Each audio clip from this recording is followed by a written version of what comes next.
So many students will ask, how do I write a good thesis statement? And maybe you're not even really sure what a thesis statement is.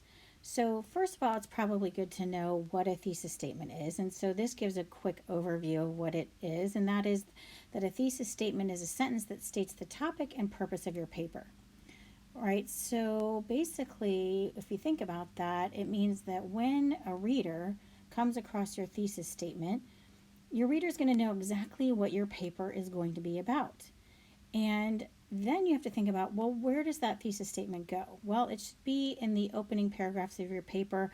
Often it's the last sentence or sentences of your introduction paragraph, and many times it's repeated in the beginning of your conclusion at the end of your essay.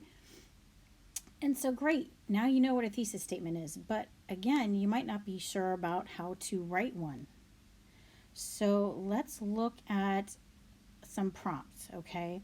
So imagine that you are given a writing prompt. In other words, that thing that's the assignment that you're supposed to write about.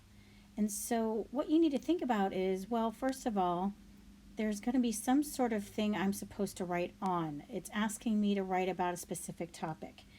And it's best if you think about the prompt as a question, even if it's not written in the form of a question. Now, many are, but not all are.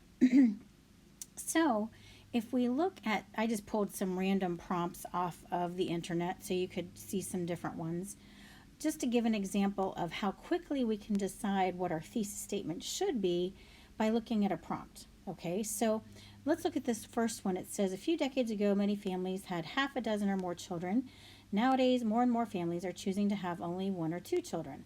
Are smaller families better than larger ones? Why or why not? State your position and support it with specific reasons and examples. Okay, so this one is saying, are smaller families better than larger ones? Why or why not? So there, right there is a question. When you decide your answer to the question, you actually are creating a thesis statement. So maybe you would say something like, smaller families are better than larger ones because they are much more affordable and many people can provide better for a smaller family, period. Then the whole rest of your paper would have to be supporting why a smaller family is better, talking about providing for a smaller family being more easy to do than a larger one.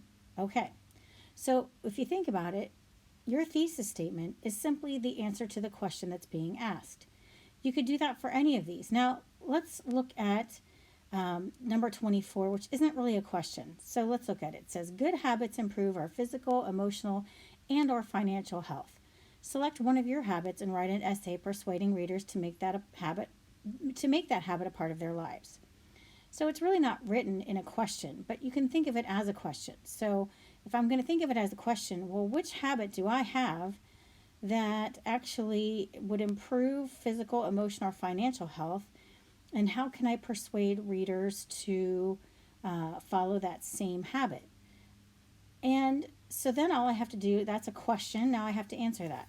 A great habit to have is exercising daily because it helps improve your mental, physical, and emotional health. Okay, period.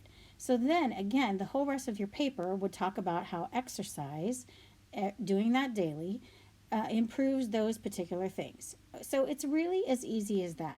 And remember, when you begin, it might just be a working thesis. In other words, the thing you think you're writing on, and then as you do more research or read more or study or just start writing your paper, you might find out that your thesis needs to change a little bit because you actually find more information or you think about something better or maybe even change your opinion.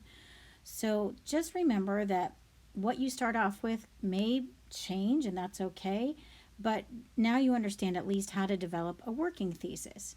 So thanks, I hope this helps, and I look forward to helping you soon. Thanks, bye.